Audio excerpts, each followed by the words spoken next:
ഇടുക്കി കട്ടപ്പനയിലെ ഇരട്ടക്കൊലപാതകവുമായി ബന്ധപ്പെട്ട വാർത്തയിലേക്കാണ്. ഇരട്ടക്കൊലപാതകത്തിൽ തുടരന്വേഷണത്തിനായി പ്രത്യേക സംഘത്തെ രൂപീകരിച്ചിരിക്കുകയാണ്. ജില്ലാ പോലീസ് മേധാവി TK വിഷ്ണു പ്രദീപിന്റെ മേൽനോട്ടത്തിൽ 10 അംഗ സംഘമായിരിക്കും കേസ് അന്വേഷിക്കുക. എറണാകുളം റേഞ്ച് DIG പുട്ടാ വിമലാദിത്യയാണ് ഇക്കാര്യം അറിയിച്ചത്.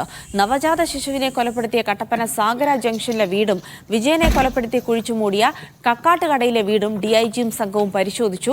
കസ്റ്റഡിയിലുള്ള മുഖ്യപ്രതി നിതീഷിനെയും വിജയന്റെ ഭാര്യ സുമയെയും DIG ചോദ്യം ചെയ്തു.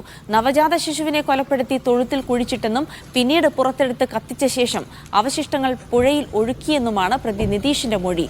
ഇതിൽ വ്യക്തത വരുത്താനും വിജയന്റെ കൊലപാതക കാരണം കണ്ടെത്താനുമാണ് പോലീസിന്റെ ശ്രമം. അന്വേഷണം പുരോഗമിക്കുകയാണ്. ഒരു പ്രത്യേക അന്വേഷണ സംഘം രൂപീകരിച്ചിട്ടുണ്ട്. SP നേതൃത്വത്തിൽ ഈ എല്ലാ കാര്യങ്ങളും നടക്കുന്നുണ്ട്. അപ്പോൾ അന്വേഷണം നല്ല രീതിയിൽ പോകുന്നുണ്ട്. അങ്ങനെയൊന്നുമില്ല, അന്വേഷണത്തിൻ്റെ ഭാഗമായിട്ട് നമ്മൾ പുരോഗമിക്കുന്നുണ്ട്. എല്ലാ കാര്യങ്ങളും വെരിഫൈ ചെയ്യുന്നുണ്ട്. ചെയ്തിട്ട് അതിൻ്റെ രീതിയിൽ നമ്മൾ അന്വേഷണം മുമ്പോട്ട് കൊണ്ടുപോവുകയാണ്.